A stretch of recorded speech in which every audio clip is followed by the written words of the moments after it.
Bueno, ahora en esta parte vamos a abordar toda la propuesta de Jung relacionada con el tema propiamente de la personalidad.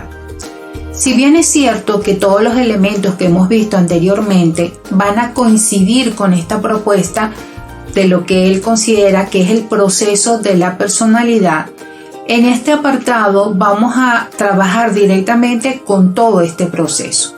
Recordemos que cada uno de estos elementos que estamos viendo del psicoanálisis es para luego poderlo encajar o más bien ver cómo estos elementos destacan y tienen su incidencia en todo lo que es la propuesta terapéutica desde la visión gestáltica. En la parte anterior del video hemos visto cómo Jung estructura la psique humana, incluso qué hay dentro de estos estamentos o dentro de cada uno de estos niveles. Recordemos el yo, el inconsciente personal y el inconsciente colectivo. Dentro del inconsciente personal se encuentran los complejos y dentro del inconsciente colectivo se encuentran los arquetipos. Pues bien, para poder entender cómo es el dinamismo que ocurre dentro de esta psique, es importante abordar dos conceptos más que nos ayudarán a visualizar de manera integral este proceso de la psique según la visión de Jung.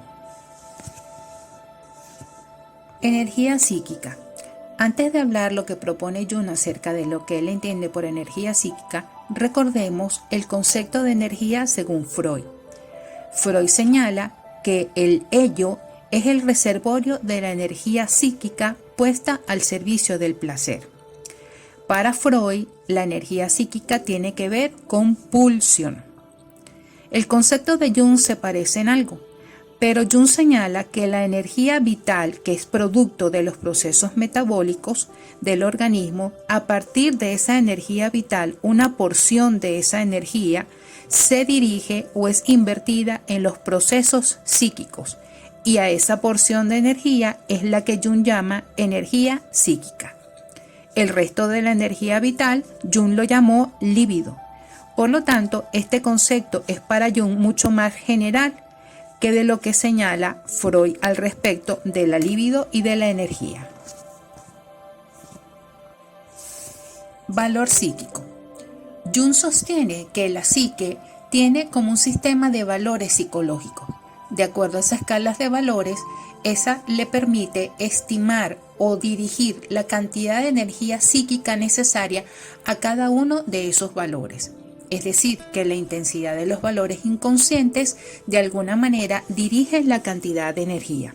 Entonces, el valor psíquico sería la cantidad de energía que el organismo invierte en algunos de los elementos constituyentes de su personalidad o en esos valores psicológicos, bien sea porque los invierte en algún pensamiento, en algún sentimiento o en alguna vivencia que él ha tenido. Jung desarrolló una tipología de la personalidad donde distingue las personas que son introvertidas y extrovertidas. Lamentablemente, estos términos se han confundido con los vocablos de timidez y sociabilidad, quizás debido a que los introvertidos suelen ser más tímidos y los extrovertidos tienden a ser más sociables.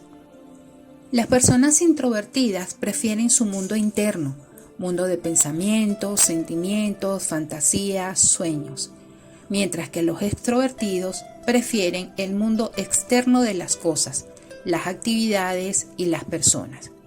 Se trata más bien, según Jung, de dónde se coloca la energía psíquica. Para el extrovertido, según Jung, busca colocar esta energía psíquica en el contacto intenso con el mundo exterior, mientras que el introvertido prefiere utilizar su energía psíquica para mirar hacia adentro. Bien sea que seamos introvertidos o extrovertidos, tenemos que estar en relación y lidiar con el mundo que nos rodea, ya sea interno o externo. Según Jung, cada uno de nosotros posee unas funciones que permiten ese manejo del mundo y la relación con él. Puede ser que la forma en que lo hagamos sea más o menos acertada o cómoda, pero al fin y al cabo cada uno tiene una forma de hacer esa y establecer esa relación. Jung sugiere entonces 4 maneras o formas de hacerlo, o lo que él llama 4 funciones. Veamos cada una de ellas. La función del pensamiento. Esta tiene que ver con el entendimiento. Jung consideraba a esta función como racional, relacionado con la toma de decisiones en base a juicios, en vez de la simple consideración de la información. Pensar supone evaluar la información o las ideas de forma radical y lógica. La función del sentimiento está relacionada con todos los estados afectivos, con las experiencias subjetivas de dolor, placer, rabia, miedo. Es el acto de sentir. En este caso, esta función está dirigida a la consideración de la respuesta emocional en general. La función de las sensaciones tiene que ver con la forma de obtener la información, pero a través de los sentidos. Tiene que ver con la manera como se percibe la realidad.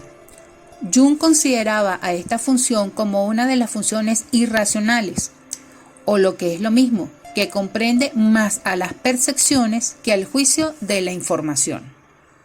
La función de la intuición es una función de la personalidad que, a través de procesos inconscientes que vienen del inconsciente personal, va más allá de la realidad. Sobre la intuición se ha teorizado mucho. Según Jung, lo que se produce es una movilización de procesos inconscientes que fueron más allá de lo que está allí. Este es un modelo de percepción que funciona fuera de los procesos conscientes típicos.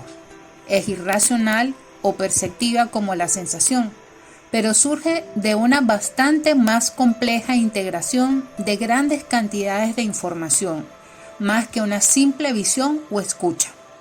Jung decía que esta función de la intuición era como ver alrededor de las esquinas. Todos nosotros poseemos estas 4 funciones y diríamos que simplemente la usamos en diferentes proporciones. Jung establece una interrelación funcional entre estos 4 factores que hemos mencionado, estas 4 funciones. Jung señala que hay una función que se ubica en una posición superior, es decir, aquella función que predomina. Luego hay una que es auxiliar. La auxiliar sustituye a la superior cuando ésta no está funcionando. Y finalmente hay una función que la ubicamos en el estado inferior, es decir, está restringida. Entonces, esta función se manifiesta en fantasías y sueños. Para poder explicar cómo ocurre la dinámica en el psiquismo, Jung propone 3 principios básicos: el principio de los opuestos, el principio de equivalencia y el principio de entropía. Vamos a ver qué significa cada uno de estos. El principio de los opuestos. Jung sugiere que cada deseo que surge inmediatamente provoca el deseo opuesto. Así pues, si yo tengo un pensamiento positivo, no puedo dejar de tener el opuesto, que sería el pensamiento negativo.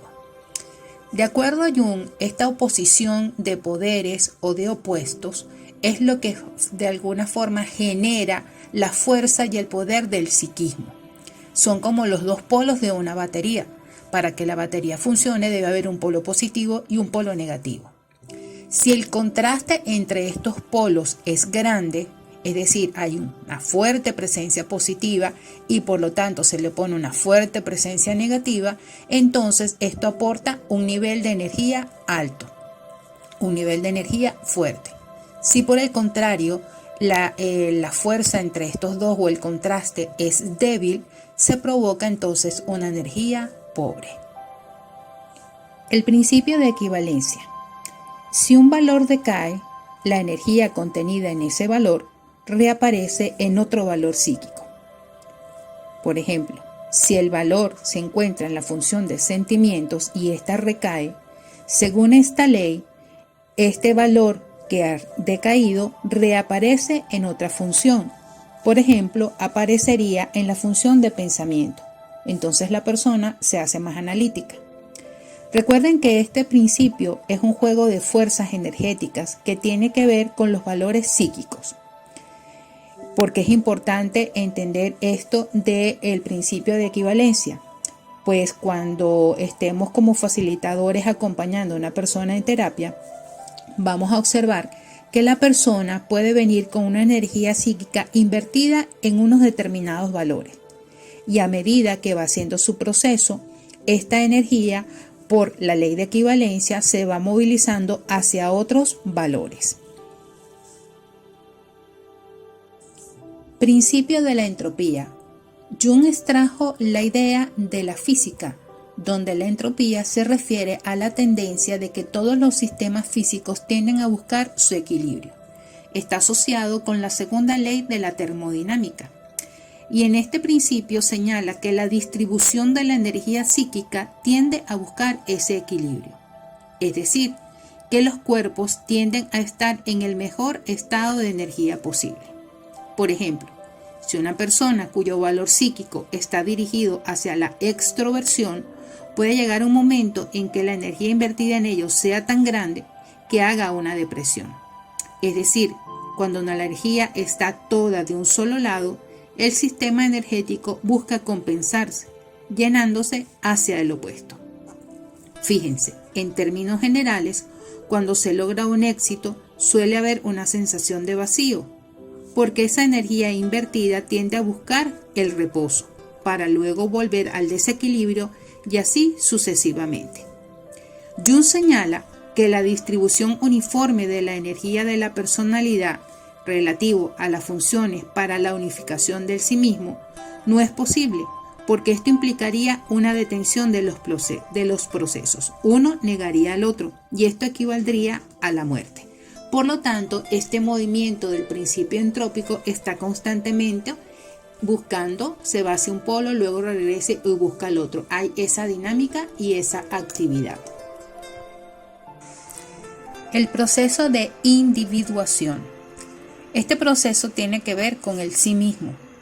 Jung lo define como un proceso en el cual los sistemas de la personalidad se diferencian y se desarrollan hacia el logro de una personalidad integrada. El hecho que se vayan individualizando implica que en principio era un organismo no diferenciado y a partir de esa no diferenciación empieza a irse diferenciando poco a poco y desarrollándose hasta llegar a unirse en un organismo sano.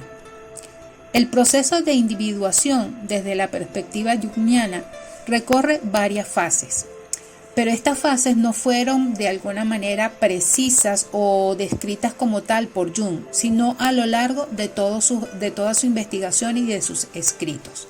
Lo que sí está claro es que este proceso empieza porque el individuo va completando sus aspectos conscientes e inconscientes y poco a poco va integrando los opuestos, su sombra, sus conscientes e inconscientes, hasta conseguir llegar a la persona unificada, al uno mismo, es decir, al individuo totalmente integrado. Aunque Jung no describió de manera concreta cada una de las etapas, muchos autores posteriores a Jung coinciden en ver en el mito del héroe el proceso que se ha de seguir para la individuación. Lo que sí es cierto es que este concepto es fundamental para nosotros como terapeutas gestálticos, pues muchas veces en ese proceso de acompañamiento terapéutico vamos a observar que los pacientes llegan prácticamente como niños interiormente, es decir, totalmente indiferenciados, confusos, sin conciencia de sus necesidades. Muchas veces no tienen claro cuáles son sus propios pensamientos y su propio proceso, qué es lo que necesitan, cuáles son sus opuestos, qué es lo que ocurre con ellos. El proceso terapéutico entonces les va a ayudar a que se vaya produciendo el proceso de diferenciación para que vayan asumiendo su proceso de individuación. Es decir, van a irse estructurando poco a poco, descubriendo sus elementos inconscientes, su sombra, integrando sus opuestos. Para Jung esto se llamaría llegar al sí mismo. para nosotros en la terapia gestal sería la formación de una gestal. La función trascendente solo se da después del proceso de individuación y no es más que la unión de tendencias opuestas dentro de la personalidad, buscando la totalidad, la unicidad.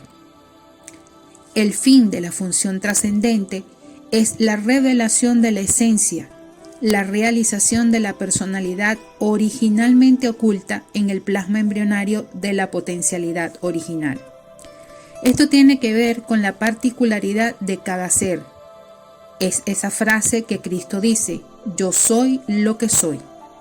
Entonces, no es ser lo que dice un título, ni siquiera lo que dice un nombre, lo que es la posición, no, es ser la esencia misma. La función trascendente tiene por objetivo integrar los contenidos del inconsciente en la conciencia, introduciendo un cambio de actitud. Esa nueva actitud adquirida a través de ese proceso de integración sirve para solucionar los conflictos en un momento determinado, es decir, para ir viviendo la vida. Diríamos que de alguna manera esa función trascendente se puede desarrollar cuando la persona que ha hecho la terapia descubre su propio proceso, lo integra, se da cuenta, lo vive y desde allí asume una nueva actitud ante la vida.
Bueno, ¿cómo te ha ido en el tema?